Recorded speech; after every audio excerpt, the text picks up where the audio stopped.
Bom, vamos lá agora para essa continuação de modelagem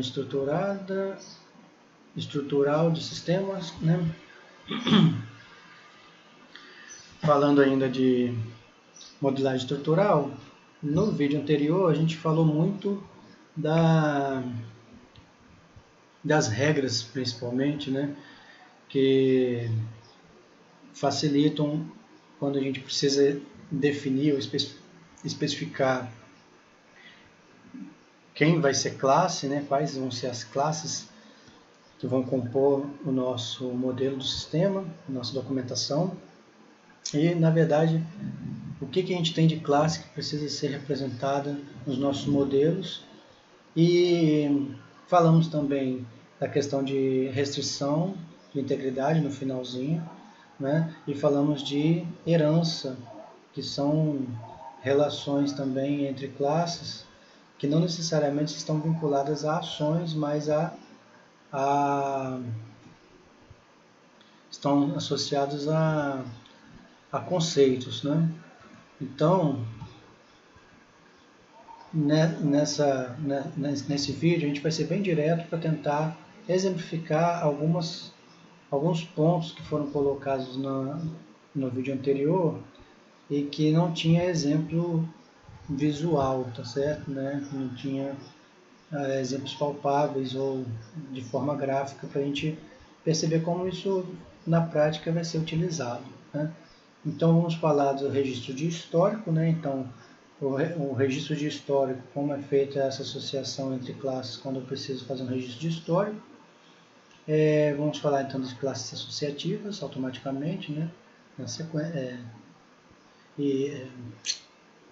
de forma intrínseca aí, e vamos falar também das restrições de integridade, de atributos de associações e de herança, né? Também vamos falar dessas informações derivativas e relações parte toda, né? Que também foi falado no vídeo anterior, mas sem exemplo fica um pouco solto, né? Então aqui, ó, no modelo a gente consegue visualizar melhor. Por exemplo, quando eu tenho que fazer a representação de registro, né, ou apresentar no meu modelo registro de informações históricas na geração de relatórios, por exemplo, né? Então eu tenho aqui, por exemplo, um cozinheiro num sistema lá, no contexto de alimentação, né? Que eu tenho lá um cozinheiro e o cozinheiro está vinculado a um pedido. Observa que eu posso ter nessa relação, né, um cozinheiro elaborando um pedido, posso também ter um cozinheiro que não está elaborando nenhum pedido e ainda posso ter um pedido que ainda não associamos a esse pedido quem vai elaborar ele, certo? Por exemplo, o garçom vai lá, faz o pedido e aí esse pedido vai para a cozinha do restaurante até chegar lá na cozinha do restaurante e o cozinheiro se vincular àquele pedido, falar assim, olha, vou fazer a preparação desse pedido, ele está sem cozinheiro, concorda? Assim como o cozinheiro também pode estar esperando algum pedido chegar a ele para que ele possa realizar, né, cozinhar efetivamente. Então essa relação é de um pedido que vai ser elaborado, certo? Pedidos em elaboração, né? Quantos pedidos estão sendo elaborados pelo cozinheiro? Ó, é um por vez, né? Então isso aqui modela bem. Agora, os pedidos que esse cozinheiro já elaborou, sei lá, durante o dia, né? Começou o dia, ele pode não ter nenhum pedido ainda, mas à medida que o restaurante começa a funcionar, esse cozinheiro vai passar a ter um histórico de pedidos, né? Então essa elaboração ela passa a ter uma vinculação aqui, ó, de um cozinheiro para muitos pedidos. Então muitos pedidos vão estar vinculados ou associados a um cozinheiro, ok? Então esse asterisco ele vai representar justamente essa quantificação, né, na relação, certo? A adição de classes para registrar o histórico. A gente comentou isso também no vídeo anterior, né? Por exemplo, eu tenho lá uma classe empregado e uma classe departamento. E aí existem esses vínculos aqui, por exemplo. O empregado está lotado no departamento ou em um determinado departamento, né? Vamos botar assim, contabilidade, departamento de contabilidade. Então, o empregado está lotado em contabilidade. Esse departamento, ele é coordenado por um determinado empregador. Por exemplo, esse departamento é empregado pelo Alex, tá certo? Qualquer coisa. Então, o empregado, em relação ao departamento, a gente observa que ele pode estar vinculado a apenas um departamento, pelo que está modelado aqui. Mas um departamento, ele pode conter ali um vínculo com vários empregados. Então, vários empregados podem estar em um único departamento. Já a relação de coordenador, um único empregado pode estar coordenando o departamento. E observe que aqui a relação o chefe aqui, é obrigatório. O papel de chefe aqui é obrigatório. O departamento tem que ter um chefe. Não existe a opção de 0 ou 1. Aqui nenhum departamento está sendo chefiado ou um departamento está com um chefe. Né? Ou seja, não tenho um departamento, mas assim que eu passo a ter um departamento, eu tenho que obrigatoriamente já vincular ali o chefe. E a configuração atual e as passadas. Como é que eu consigo esse registro? Né? Como é que eu consigo verificar historicamente como foi chefiado ou como é que foi ocupado esse departamento? Um empregado ele possui uma lotação ou várias lotações e essas lotações elas vão estar vinculadas a um departamento. Esse departamento, então, ele vai estar vinculado às lotações dos empregados, tá certo? E aí ele pode, no início, existir, mas não ter ninguém lotado nele. A partir do momento que passa a ter empregado lotado naquele departamento, passo então a ter essa relação de um departamento para muitos empregados lotados. E a chefia, eu posso verificar aqui também que um departamento ele foi chefiado por muitos chefes e muitos chefes e o empregado aqui, ele já chefiou, né, vários departamentos. Aqui a gente tem até um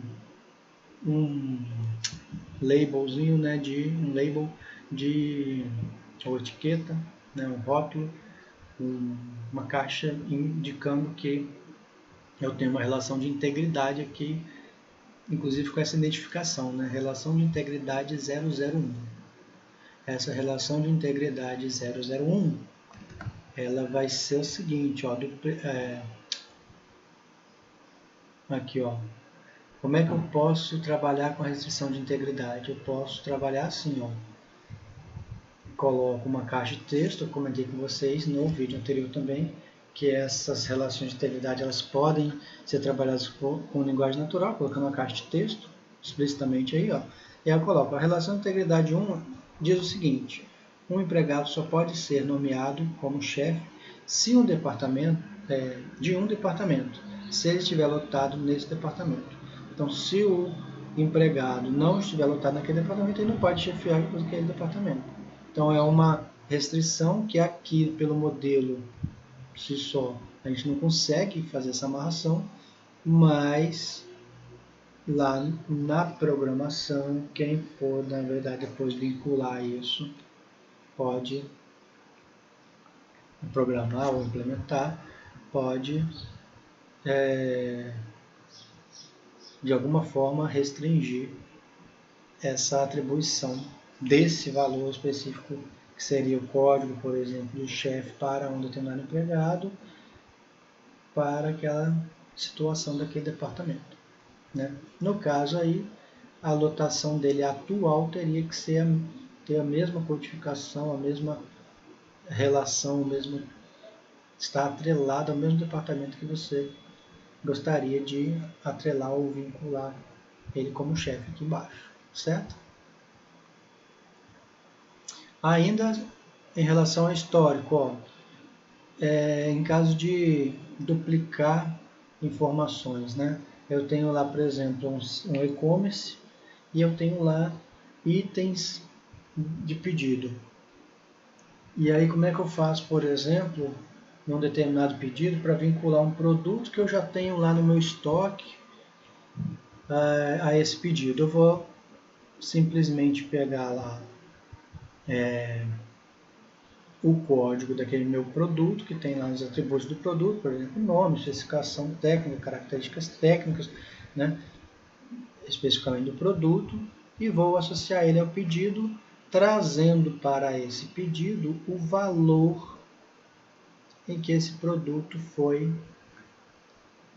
trabalhado, né, ou que ele foi praticado naquela venda, por exemplo. Aqui ele coloca, ó, em 2014, um produto lá, por exemplo, uma televisão foi comprada por R$ 1.000. E aí, com essa classe item do pedido, que estaria associado, por exemplo, a compras de um determinado usuário, né? Eu teria a possibilidade de, nesse campo valor, dizer, olha, foram compradas televisões aqui no valor de R$ 1.000. E quantas televisões? Né? Eu poderia, inclusive, colocar aqui nessa propriedade de quantidade, ó, 3. Então, nesse pedido, em 2014, foram feitas o quê? Compra de três televisores no valor de R$ 1.000. Aí hoje o camarada resolveu fazer um pedido da mesma televisão. E hoje a televisão está custando R$ 1.500. Um outro registro, né, de pedido seria então aqui criado para o mesmo produto. Então o produto está vinculado a vários pedidos, né, a partir dos itens de pedido. E aqui eu poderia estar colocando quantas televisões eu quero comprar hoje e o valor vai estar atualizado para 1.500. Perceberam? Então, né, se eu tenho lá, João quer comprar uma televisão. Tá bom, então vamos criar um registro no item de pedido dizendo que ele vai comprar uma televisão no valor de 1.500, porque hoje está 1.500, e vai efetivar aquela compra. Se o João quiser ver quanto ele pagou naquela televisão em 2014, ele pode consultar os registros, ou seja, no vínculo, né? Ou se ele quiser, inclusive, saber quanto essa televisão custava em 2014, vendo os pedidos gerais, não precisa ser só o dele, né? Eu consigo ver em 2014 uma média de valores praticados lá, ou no caso aqui, ó, foi R$ 1.000 em 2014, então R$ 1.000 e subiu R$ 500 de lá para cá, ok? Registrando informações da relação, né? O cliente faz o pedido e especifica o produto, aí é a mesma coisa, né? Nesse caso aí, né? Aí você tem as opções de fazer a classe associativa, que a gente tinha comentado, que nem sempre a gente vê esse tipo de utilização. E a gente tem a utilização de classe normal, que é quando a gente utiliza a classe intermediária. Eu, particularmente, tenho um apreço maior a esse tipo de vinculação aqui, certo? Então, você tem ali o pedido, né, muito mais, vamos dizer assim, que a situação é mais geral, tá? Ela facilita bastante observar a relação, por exemplo, entender a relação, né? Acho que ela é mais explicativa. Aqui, por exemplo, o pedido, você tem o item pedido, aí item pedido você puxa para uma classe associativa que teria quantidade de valor. Quantidade de valor. Aqui é a ideia mesmo, né? Eu tenho pedido, tenho produto, só que eu tenho agora uma forma mais clara de observar a cardinalidade, né? Eu consigo utilizar a cardinalidade aqui e ter mais informação sobre essa relação. Por exemplo, o pedido necessariamente precisa existir para existir um item de pedido, né? O produto, ele necessariamente precisa existir para existir também o item de pedido. O pedido, obrigatoriamente, ele vai estar vinculado a um item de pedido. O produto, ele pode não ter sido vendido ainda, então ele pode não estar associado a um item de pedido, né?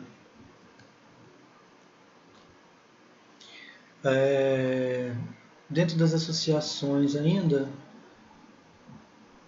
a gente estava comentando sobre as restrições de integridade, né? Já tinha falado dessa. A utilização da exclusão seria aqui, por exemplo, ó, vou efetivar uma compra, aí a compra vai ser, a compra é financiada por uma financeira ou ela é financiada por um banco. Quando eu coloco essa associação aqui, ó, eu observo que uma compra, ela obrigatoriamente vai ter que ter vínculo ou com um banco ou com uma financeira, mas ela não vai poder estar vinculada aos dois. Então eu coloco um ou exclusivo entre as relações. Se é financiado financeira, esse vínculo daquela compra não vai poder existir com o banco. Certo?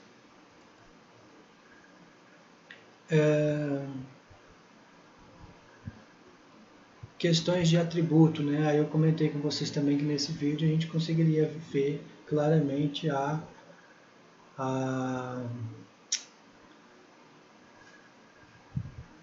o formato de uma classe representada no modelo, né? Então eu tenho um retângulo, eu tenho o nome da classe, eu tenho a lista de atributos e as ações daquela classe, né? Então o nome pessoa e o atributo, por exemplo, gênero, né? Então, gênero poderia ser macho, fêmea, nesse caso, os valores possíveis. Pedido, eu tenho quantidade, eu coloco também aqui que são valores maior ou igual a 1. Né? Exemplos, né? Eu tenho lá mesa, aí você tem lá a cardinalidade em relação à reserva, e aí você tem, então, na verdade, que uma mesa ela pode não estar reservada ou ela pode estar com uma única reserva, não posso ter mais do que uma reserva para aquela mesa. Cozinheiro, ele pode estar realizando um pedido, né? Mas ele também pode estar realizando um ou vários pedidos. Então, 0 ponto asterisco significa que o cozinheiro, obrigatoriamente nessa relação, vai estar desocupado, sem pedido, ou ele vai estar com um ou muitos pedidos. Garçom, né? Ele também vai estar responsável por um pedido ou por muitos pedidos. E a mesa, ela vai estar com nenhum pedido, ou um pedido, ou muitos pedidos.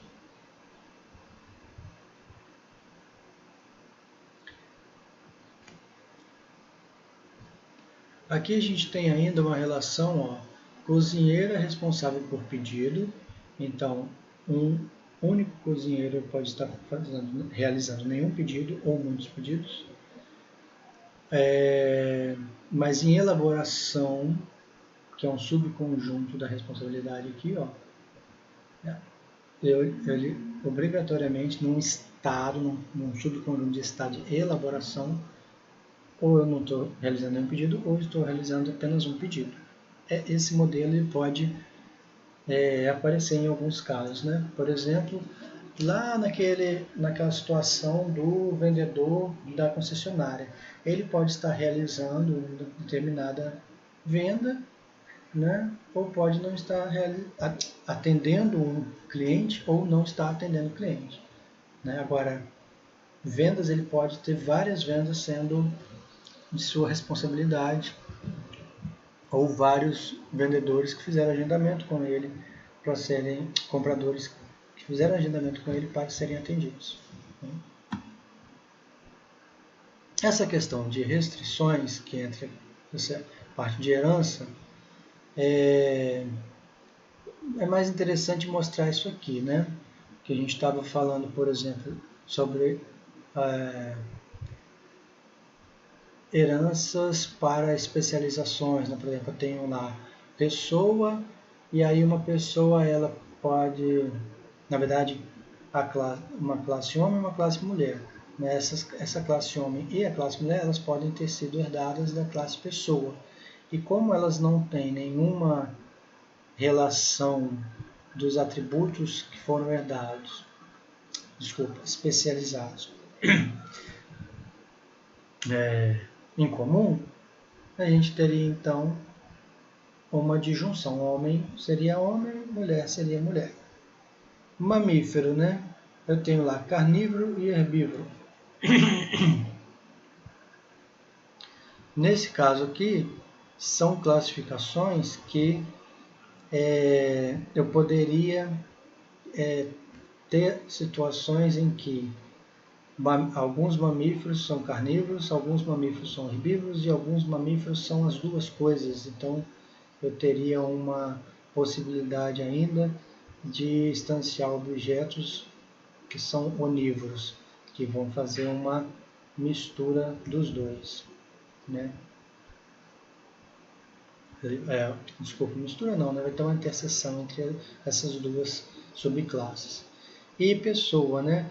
Solteira, casada. Solteiro é solteiro, casado é casado.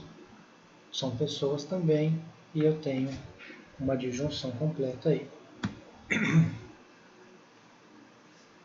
Ainda herança, falando de herança, a gente poderia falar agora na questão da composição, né? Eu tenho ali, por exemplo, um automóvel e ele possui ali uma composição entre carros e motos que são automóveis, especialização ainda, mas que são de um mesmo conjunto geral, né? Eu tenho aqui carros e motos que no final das contas todos eles são automóveis, né? Por exemplo, dentro dos automóveis eu ainda poderia ter caminhão, ônibus, mas eu tenho aqui, por exemplo, carro e moto que são automóveis distintos dentro de uma mesma coleção. Seria então o que a gente chamaria de uma disjunção incompleta. Algumas propriedades de automóveis, né, vão compor os dois aí, tanto carro quanto moto, por exemplo, documentação, né, tipo de combustível, gasolina, essas coisas assim. Quando eu vou agora para essa parte de funcionários, eu tenho lá uma especialização entre garçom e cozinheiro, sendo que alguns funcionários podem ser garçons e cozinheiros também. Então, nessa especialização, eu ainda possuo uma interseção. Então, seria uma desassociação incompleta, né? Ou uma sobreposição também incompleta. Né? Informações derivativas, né? Que seria, no caso, os atributos e associações. Não precisam ser representados. Por exemplo, quando nós estamos falando de funcionário, eu tenho nome e data de nascimento. Eu não preciso colocar a idade. É um atributo que, se eu quiser colocar para simplificar, eu coloco, mas é uma informação desnecessária que eu consigo calcular. Dentro das associações, uma classe associada a outra, eu também posso definir os papéis das classes na relação, mas também pode ser desnecessário. Por exemplo, estava falando lá de pedido e cozinheiro. Bom, tá bem claro que dentro da relação cozinheiro e pedido, o cozinheiro ele vai preparar o pedido, né? Ele é o responsável pelo pedido. Relações parte parte do todo, né? Seria também a definição de